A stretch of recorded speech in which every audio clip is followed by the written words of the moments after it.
حضرت خضر علیہ السلام کے سلسلے میں ذوالقرنین کا ذکر آتا ہے۔ اس ضمن میں پہلے یہ سمجھ لیتے ہیں کہ ذوالقرنین کون تھے، ان کا زمانہ کیا تھا، کیونکہ اس ضمن میں علماء میں شدید اختلاف ہے، مختلف رائے ہیں۔ قرآن میں جس صالح بادشاہ کا ذکر ذوالقرنین کے لقب سے آیا ہے، بعض لوگوں کے نزدیک وہ مقدونیہ کے مشہور بادشاہ سکندر یونانی ہیں، جو 300 سال قبل مسیح ہوئے تھے، لیکن انہیں ذوالقرنین اس لیے کہا جاتا ہے کہ انہوں نے روم اور فارس کی مملکت کو ایک کر کے، اس کو شامل کر کے ایک بڑی مملکت بنائی، اس لیے ان کو ذوالقرنین یعنی 2 قرنوں والا کہا جاتا ہے، 2 سینگوں والا کہا جاتا ہے، کہ انہوں نے 2 تاجوں کو جمع کیا۔ حضرت خضر کے ساتھ سکندر کا نام بھی لیا جاتا ہے، لیکن قرآن میں جس ذوالقرنین کا نام آیا ہے اس کے اوصاف سکندر میں پائے نہیں جاتے، کیونکہ ذوالقرنین کو اللہ عز و جل نے قرآن میں موحد بتایا ہے، اور سکندر اعظم تو بت پرست تھا۔ اچھا، اس کے علاوہ سکندر یونانی حضرت موسیٰ علیہ السلام کے سینکڑوں سال بعد پیدا ہوا ہے، اور خضر علیہ السلام سے موسیٰ علیہ السلام کی ملاقات تو قرآن سے ثابت ہے۔ اس لیے یہ رائے کہ سکندر اعظم ہی ذوالقرنین ہے بہت ہی بے وزن سی رائے ہے۔ جن علماء نے سکندر کو ذوالقرنین کہا ہے، انہوں نے بھی تصریح کی ہے کہ ذوالقرنین اکبر دوسرے بادشاہ گزرے ہیں جو حضرت ابراہیم علیہ السلام کے زمانے میں تھے۔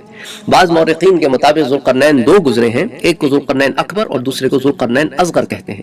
قرآن میں جس ذوالقرنین کا ذکر ہے وہ ذوالقرنین اکبر تھے جو حضرت ابراہیم کے زمانے میں تھے، تو تاریخ طبری میں، الکامل فی التاریخ میں اور تاریخ الخمیس میں ہمیں یہی حوالے ملتے ہیں۔ اچھا، اس کے علاوہ حضرت ابراہیم علیہ السلام نے جب برع السبع کھودا تو اردن کی ایک قوم نے زمین کا دعویٰ کیا۔ حضرت ابراہیم ذوالقرنین کے پاس مقدمہ لے کر گئے تو بادشاہ نے ان کے حق میں فیصلہ کیا، تو علامہ ابو اسحاق احمد بن ابراہیم الثعلبی قصص الانبیاء میں اس کو یوں ہی ذکر کرتے ہیں۔ اچھا، کیونکہ ابراہیم علیہ السلام کے معاصر ایران کے بادشاہ فریدون بن اصغیان بھی رہے ہیں، اس لیے بعض مورخین کی رائے ہے کہ ذوالقرنین اکبر جو ہے یہی فریدون بن اصغیان ہی ہیں۔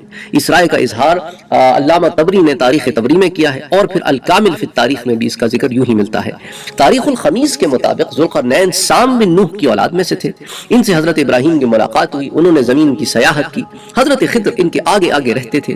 دوران سیاحت وہ نہر حیات پر پہنچ گئے، حضرت خضر نے لا علمی میں اس کا پانی پی لیا اور ہمیشہ کے لیے زندگی پائی۔ اسی ذوالقرنین نے یاجوج ماجوج کے مقابلے میں دیوار کھڑی کر دی اور اسکندریہ کا شہر بسایا۔ حضرت ابن عباس رضی اللہ تعالی عنہ تو اس زمن میں کہ بقول اس کا نام عبداللہ بن ضحاک تھا۔ حضرت عبداللہ ابن عباس جو ہیں وہ تو ہمیں پتہ ہی ہے کہ حضرت محمد مصطفیٰ صلی اللہ علیہ وآلہ وسلم کے چچا حضرت عباس کے یہ بیٹے ہیں عبداللہ، اور یہ شعب ابی طالب میں پیدا ہوئے۔ ان کی وفات جو ہے وہ طائف میں ہوئی۔ حضور اکرم صلی اللہ علیہ وآلہ وسلم نے انہیں سینے سے لگا کر دعا دی تھی کہ اے اللہ انہیں کتاب و سنت کا علم عطا فرما دے، تو آپ کو حبر الامہ اور ترجمان القرآن کی حیثیت سے آپ کو یہ القاب دیے گئے۔ بہرحال حضرت عبداللہ ابن عباس کا یہ قول جو ہے وہ ہمیں تاریخ الخمیس میں ملتا ہے۔ اسی طرح تاریخ الخمیس ہی میں سکندر یونانی کا ذکر ذوالقرنین اصغر کی حیثیت سے کیا گیا ہے۔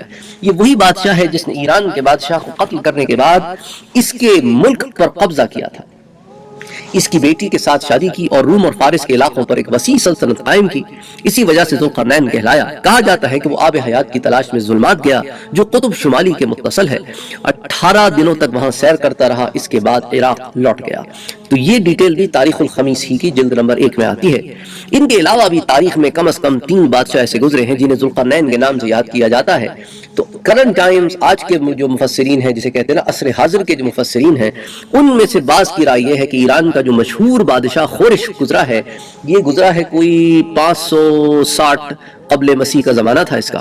تو بہرحال 500 BC میں، 500 سال قبل مسیح میں یہ گزرا ہے، تو اس کی طرف بعض علماء جو ہے وہ اشارہ کرتے ہیں۔ تو یہ ڈیٹیل جو ہے ہمیں مولانا ابوالکلام آزاد جو ہیں، مولانا ابوالکلام آزاد جو مشہور ہیں بہت ہندوستان اور پاکستان کے علاقوں میں، اور ہندوستان ہی میں رہے جب پارٹیشن ہو گئی، پاکستان نہیں آئے، کانگریس سے بھی متصل رہے، تو ترجمان القرآن میں جو انہوں نے یہ بات نقل کی ہے کہ ان کے خیال کے مطابق یہ وہی ذوالقرنین ہے جو ایران کا بادشاہ تھا۔ لیکن حضرت خضر کے ساتھ جو ذوالقرنین کا ذکر آتا ہے وہ شواہد کی روشنی میں سکندر یونانی یا خورش کے سوا کوئی اور آدمی ہوگا، کیونکہ یہ دونوں جو ہے یہ بت پرست تھے اور یہ دونوں جو ہے وہ اللہ عز و جل کی عبادت نہیں کرتے تھے۔ بعض مورخین اور علماء کی رائے ہے کہ حضرت خضر ذوالقرنین کے خالہ زاد بھائی تھے، اور یہ رائے جو ہے یہ بھی تاریخ الخمیس میں بھی آتی ہے اور مرأۃ الاسرار میں بھی آتی ہے۔ اس کے علاوہ ان کے وزیر اور ان کے مقدمے کے سردار تھے۔ اچھا، اسی طرح ایک کتاب ہے تو یہ جو حوالہ دیا ہے میں نے آپ کو، یہ بھی تاریخ الخمیسی کا ہے کہ ان کے وزیر تھے اور مقدمے کے سردار تھے۔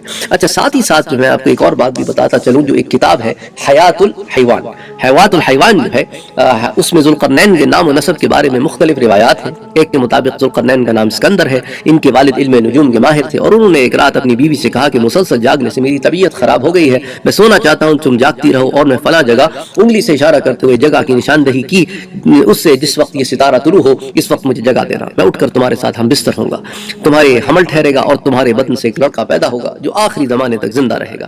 یہ کہہ کر وہ سو گئے۔ اتفاق سے یہ ہوا کہ ان کی سالی بھی یہ بات سن رہی تھی، اس نے اپنے شوہر سے بات کہہ دی۔ ستارہ جب مقررہ جگہ طلوع ہوا تو سالی اپنے شوہر سے ہم بستر ہو گئی اور وہ حاملہ ہو گئی، اور حمل کی مدت گزرنے کے بعد اس کے بدن سے جو لڑکا پیدا ہوا اس کا نام اس نے خضر رکھا۔ ذوالقرنین کی والدہ آسمان کو تک رہی تھی کہ اس کا شوہر جاگ گیا۔ اس نے ستارے کو دیکھا، ستارہ اپنی جگہ سے اس وقت تک ہٹ چکا تھا۔ اس نے اپنی بیوی سے کہا کہ تم نے مجھے جگایا کیوں نہیں؟ اس نے جواب دیا کہ مجھے تو شرم آئی اس لیے میں نے آپ کو جگایا نہیں۔ یہ سن کر شوہر بولا میں 40 سال سے اس ستارے کا انتظار کر رہا تھا، تم نے میری ساری محنت اور ریاضت ضائع کر دی۔ خیر جو ہونا تھا سو ہو گیا، ایک گھڑی کے بعد ایک دوسرا ستارہ نکلے گا، اس وقت ہم بستری کریں گے، اور اس حمل سے جو ہمارے بدن سے بچہ پیدا ہوگا جو سورج کے دونوں قرنوں کا مالک ہوگا۔ تو فی الواقع ایسا ہی ہوا، اس حمل سے پھر ذوالقرنین پیدا ہوا اور ان کی خالہ سے حضرت خضر پیدا ہوئے۔ تو وہب بن منبہ نے ذوالقرنین کا اصل نام سکندر، اور ابن اسحاق نے اس کا اصل نام مرزبان ابن مردوبہ، اور ابن ہشام نے صعب ابن ذی مرصد الحمیری دیا ہے۔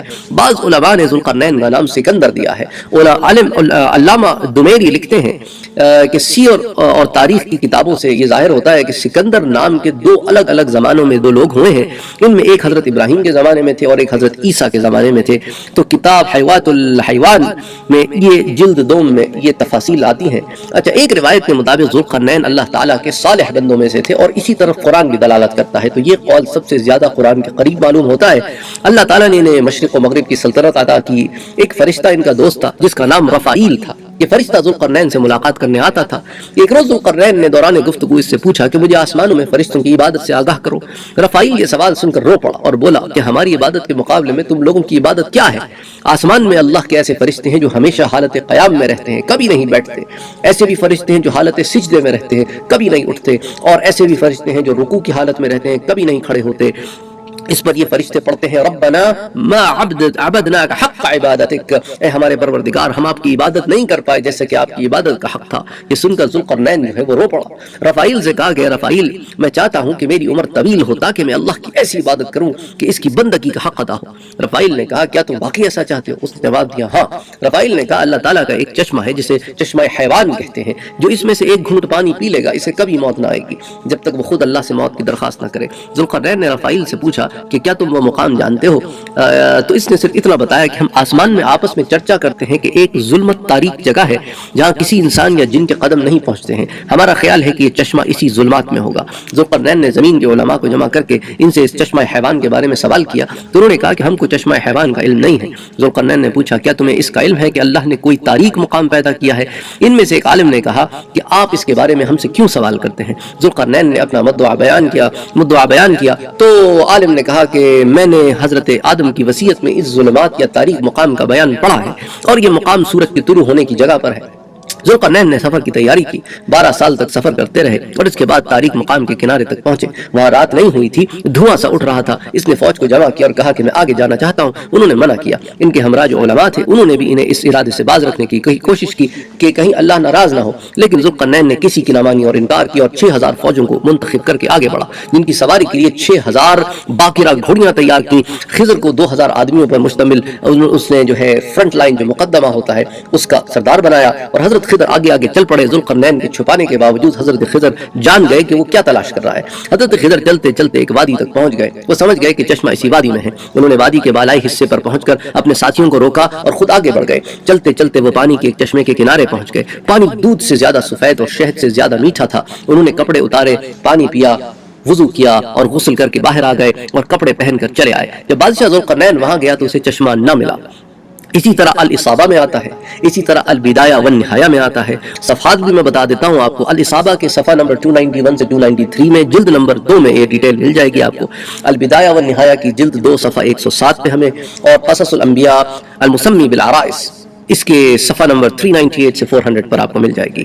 تو العرائس کے نام سے قصص الانبیاء کی ایک کتاب ہے، اس کے اندر بھی آپ کو یہ صفحہ 398 سے 400 کے درمیان ڈیٹیل مل جائے گی۔ اچھا، یہ روایت جو ہے علماء لکھتے ہیں کہ حضرت امام جعفر صادق رضی اللہ تعالی عنہ نے اپنے والد سے کی ہے، تو یہ ڈیٹیلز جو ہے یہ بھی علماء لکھتے ہیں۔ اچھا، امام جعفر صادق جو ہیں، اب ساتھ میں یہ بھی بتاتا چلوں کہ یہ بیٹے کس کے ہیں۔ امام جعفر صادق جو ہیں انہوں نے اپنے والد سے روایت کی ہے، تو امام جعفر جو ہے وہ امام باقر کے بیٹے ہیں، تو امام باقر کا جو دراصل اصل نام تھا وہ محمد تھا، تو اسی لیے امام جعفر کا جو نسب ہے وہ جعفر بن محمد ہے، اور امام باقر جو ہے وہ امام زین العابدین کے بیٹے ہیں، اور زین العابدین کا جو اصل نام تھا وہ علی ہے، اور زین العابدین جو ہے وہ سیدنا حسین کے بیٹے ہیں، اور سیدنا حسین جو ہے وہ سیدنا علی بن ابی طالب کے بیٹے ہیں، تو اس لحاظ سے ان کا نام ہو گیا جعفر بن محمد بن علی بن الحسین بن علی بن ابی طالب، اور یہ الہاشمی ہے، اور یہ جعفر الصادق کے نام سے زیادہ مشہور ہیں۔ تو خانوادہ رسالت کے چشم و چراغ مشہور امام و فقیہ ہیں، ورع و پرہیزگاری اور علم و فقہ میں یکتا، بالکل ان کا ایک ایسا نام ہے کہ امام ابو حنیفہ رحمۃ اللہ علیہ بھی ان کے شاگرد ہوئے۔ انہوں نے مدینہ منورہ میں وفات پائی۔ اس ضمن میں آپ اگر اور ڈیٹیلز پڑھنا چاہتے ہیں تو میں آپ کو کتابوں کا حوالہ دے دیتا ہوں، وہاں آپ جا کے مزید ڈیٹیلز پڑھ سکتے ہیں۔ یہ کتاب ہے سفینۃ الاولیاء، اس کا صفحہ نمبر 25، اور اسی طرح لواقح الانوار، اس کی جلد نمبر 1 صفحہ نمبر 32، اور بھی بہت ساری کتاب ہیں جو امام جعفر صادق کی حالات زندگی پر آئی ہیں۔ آپ کی پیدائش جو ہے وہ 80 ہجری میں ہوئی، اور آپ کی وفات جو ہے وہ 148 ہجری میں ہوئی۔ اگر عیسوی سال آپ دیکھنا چاہتے ہیں تو 699 عیسوی سال ہے پیدائش ہوئی، اور 765 عیسوی سال آپ کا انتقال ہوا۔ تو یہ روایت جو ہے وہ آپ سے منسوب ہے۔ ایک روایت کے مطابق ذوالقرنین نے ایک کتاب میں پڑھا تھا کہ سام بن نوح کی اولاد میں سے ایک شخص جو ہے چشمہ حیوان سے آب حیات پی کر ابدی زندگی پائے گا۔ چنانچہ اس نے آب حیات کی تلاش میں سفر شروع کیا۔ حضرت خضر اس کے وزیر اور خالہ زاد بھائی تھے، وہ ان کے مقدمۃ الجیش پر تھے۔ وہ چشمہ حیوان تلاش کرنے میں کامیاب ہوئے، اور انہوں نے اس کا پانی پی لیا، اور ذوالقرنین ناکام رہا۔ یہ تفصیل جو ہے وہ تاریخ الخمیس کی جلد نمبر 1 صفحہ نمبر 114 پر، اور اسی طرح قصص الانبیاء المسمی بالعرائس، العرائس کے نام سے جو قصص الانبیاء ہے اس کے صفحہ نمبر 401 پر بھی یہ روایت آتی ہے۔ اچھا، ایک اور قول کے مطابق حضرت آدم نے اپنے فرزند اپنے بیٹے حضرت شیش کو وصیت کی تھی کہ زمین پر مغرب کی جانب اللہ کا ایک تاریک مقام ہے، اور اس میں چشمہ حیوان عین الحیات ہے۔ چنانچہ ذوالقرنین کو اس وصیت کا علم ہوا تو انہوں نے مغرب کی جانب سفر کا قصد کیا، تو اس کو تاریخ الخمیس کے صفحہ نمبر 114 پر نقل کیا گیا ہے، جلد نمبر 1۔ اچھا، کہا جاتا ہے کہ ذوالقرنین کی ملاقات اس سفر میں ایک فرشتے سے ہوئی، اس نے ذوالقرنین کو ایک پتھر دیا۔ جب ذوالقرنین اپنی فوج میں آیا تو اس نے علماء سے اس کے بارے میں سوال کیا، انہوں نے اسے ترازو کے ایک پلڑے میں رکھا اور دوسرے پلڑے میں اسی پتھر کی مقدار کے 1000 پتھر رکھے، تب اس کا وزن برابر ہوا۔ حضرت خضر سے سوال کیا گیا تو انہوں نے اس پتھر پر مٹی ڈالی، اور وہ مٹھی بھر مٹی تھی اور زیادہ نہ تھی۔ جب وزن برابر ہوا تو انہوں نے کہا کہ اس کی مثال بنی آدم کی ہے، جب تک وہ مٹی میں نہیں چلا جاتا اس کا پیٹ نہیں بھرتا۔ یہ سن کر علماء نے احترام اور اکرام کے طور پر سجدہ کیا۔ تو اس حکایت کو بھی البدایہ والنہایہ میں حافظ ابن کثیر بھی لے کر آئے ہیں۔ اسی طرح قصص الانبیاء العرائس، اس کے اندر بھی یہ واقعہ آپ کو ملتا ہے، البدایہ والنہایہ کی جلد نمبر 2 صفحہ 107 108، اور اسی طرح العرائس میں صفحہ نمبر 401۔ اچھا، ابو حاتم سجستانی رحمۃ اللہ علیہ جو ہے وہ بھی ایک روایت بیان کرتے ہیں، کہتے ہیں کہ حضرت آدم علیہ السلام کی وفات کا وقت قریب آیا تو انہوں نے اپنے بیٹوں کو بلا کر کہا کہ اللہ تعالیٰ اہل زمین پر عذاب نازل کرنے والا ہے، اسی لیے طوفان کے دوران میری لاش کشتی میں پہاڑ پر اپنے ساتھ رکھنا، جب تم پہاڑ سے اتر جاؤ تو میری لاش لے جا کر سرزمین شام میں دفن کر دینا۔ ان کا جسد خاکی ان کی اولاد کے پاس رہا۔ جب حضرت نوح مبعوث ہوئے تو انہوں نے ان کی لاش کو اپنی ولایت میں لیا۔ حضرت نوح کے زمانے میں طوفان آیا تو زمین پر ایک زمانے تک پانی رہا۔ جب نوح علیہ السلام کا طوفان ختم ہونے کے بعد بابل میں اترے تو انہوں نے اپنے تینوں بیٹوں سام، یافس اور حامس کو وصیت کی کہ آدم کی لاش کو لے جا کر اس جگہ دفن کریں جس کے لیے حضرت آدم کی وصیت تھی۔ انہوں نے جواب دیا، بھی زمین ویران اور غیر آباد ہے، ہم لوگوں کو راستہ نہیں ملے گا، ذرا رک جائیں تاکہ لوگ خوف و امام سے بالکل محفوظ ہو جائیں اور ادھر ادھر پھیل جائیں، شہروں کی وحشت دور ہو جائے اور زمین خشک ہو جائے تو ہم جا کر یہ کام کریں گے۔ یہ سن کر حضرت نوح نے ان سے کہا کہ آدم سے نے اللہ سے دعا کی ہے کہ جو ان کی لاش دفن کرے گا اس کی زندگی قیامت تک لمبی ہو۔ لاش اسی طرح رہی یہاں تک کہ حضرت خضر نے اس کے دفن کرنے کی ذمہ داری اپنے سر لی۔ انہوں نے اس لاش کو دفن کیا اور اللہ نے انہیں ابدی زندگی عطا کی۔ تو یہ روایت جو ہے یہ کتاب المعمرین کے صفحہ نمبر 1 پر بھی آتی ہے، اور پھر البدایہ والنہایہ میں بھی آتی ہے، اس کی جلد 1 صفحہ 326۔ اسی طرح قصص الانبیاء میں جلد نمبر 2 صفحہ 518 519 اور پھر روح المعانی، ان تمام کتابوں میں یہ آپ کو واقعہ مل جائے گا۔ یہ تمام روایتیں میں جمع کر رہا ہوں، جو بھی اس ضمن میں مجھے روایتیں ملی ہیں مختلف کتابوں میں، وہ ساری میں یہاں جمع کر رہا ہوں تاکہ پڑھنے میں بھی آسانی ہو، آپ کو ریفرنسز بھی مل جائے ان میں سے جو بھی کتاب آپ کے پاس ہو۔ عموماً ڈفرینس یہ ہوتا ہے کہ میرے پاس جو ایڈیشن ہے وہ آپ کے پاس کے ایڈیشن میں فرق ہوگا، تو صفحے ادھر ادھر تھوڑے بہت ہو جائیں گے، تو میں آپ کو ریفرنسز دے رہا ہوں ان صفحات کی جو ان کتابوں کا میرے پاس ایڈیشن کا فرق ہو سکتا ہے۔ اچھا، اسی طرح اس روایت میں حضرت خضر کی ابدی زندگی کے بارے میں چشمہ حیوان یا نہر حیات کا ذکر نہیں کیا گیا، اور نہ ہی اس روایت میں ذوالقرنین کا نام آیا ہے، لیکن دوسری متعدد روایات میں ذوالقرنین کے ساتھ حضرت خضر کا نام آیا ہے۔ جیسا کہ ذکر کیا گیا ہے آپ سے کہ ذوالقرنین نام کے کئی بادشاہ گزرے ہیں، ان میں 2 بادشاہوں کا نام سکندر تھا، تاہم جس ذوالقرنین کے ساتھ حضرت خضر کا نام لیا گیا وہ ایران کے بادشاہ خورش اور یونان کے سکندر کے علاوہ کوئی اور شخصیت ہے۔ تو زیادہ یہ بات غالب آتی ہے کہ حضرت موسیٰ سے پہلے حضرت ابراہیم کے دور میں رہے ہیں، جس کی طرف مورخین نے اشارہ کیا ہے۔ مشہور روایت تو یہی ہے کہ حضرت خضر نے چشمہ حیوان سے یا آب حیات پی، جس سے انہیں طویل زندگی نصیب ہوئی۔ بعض علماء اس کا بالکل شدید انکار کرتے ہیں، جیسا کہ آپ پراببلی جب یہ جو پرٹیکولر درس ہے یہ میں اپنے چینل پر بھی پوسٹ کروں گا، اور جو بعض حضرات ہیں انہوں نے بھی کہا ہے کہ وہ اپنے چینل پر پوسٹ کرنا چاہتے ہیں، تو بعض لوگ جو ہیں اس درس کو سننے کے بعد شدید رد عمل کریں گے اور وہ کہیں گے کہ نہیں، ایسا کوئی چیز نہیں ہے اور ہم اس کو نہیں مانتے، کیونکہ ہوتا یہ ہے کہ یہ چیزیں سننے والے جو ہیں بہت سارے لوگ ہوتے ہیں، اور ہر ایک کے کچھ علماء ہیں ان کو وہ فالو کرتے ہیں اور پھر وہ ان کی باتوں پہ یقین کرتے ہیں۔ تو بعض لوگ اس پہ بگڑ جاتے ہیں کہ تم کیسے خضر علیہ السلام کی حیات کا انکار کرتے ہو کہ ابدی ہے، اور بعض کہتے ہیں کہ نہیں، ہمارے پاس یہ دلیل ہے وہ دلیل ہے۔ یہ تاریخی حقائق ہیں جن کو ہم نے مختلف کتابوں سے جمع کیا ہے، تو بعض علماء اس کے قائل ہیں اور بعض اس کے قائل نہیں ہیں۔ بعض علماء نے آب حیات کی ان تمام روایتوں کو افسانوی داستان کہہ کر رد کرنے کی کوشش کی ہے، لیکن آب حیات کا تذکرہ اتنی زیادہ کتابوں میں، اتنے زیادہ طرق سے، اتنے زیادہ راویوں سے آیا ہے کہ اس کی تردد جو ہے وہ علماء نے نہیں کیا ہے۔ بعض لوگوں کا یہ خیال ہے وہ اس کا انکار کرتے ہیں۔ بہرحال جھگڑے کرنے کی کوئی بات نہیں ہے، مقصد تھا اس پہ ریسرچ کرنا، اس بارے پہ ریسرچ کرنا اور ان چیزوں کو حقائق کو جمع کرنا۔ حضرت خضر علیہ السلام کے بارے میں بہت ساری روایات ہیں، ان سے ملاقات کی بھی بہت ساری روایات ہیں، صوفیاء کے نزدیک تو ان کا بہت اعلیٰ مقام ہے۔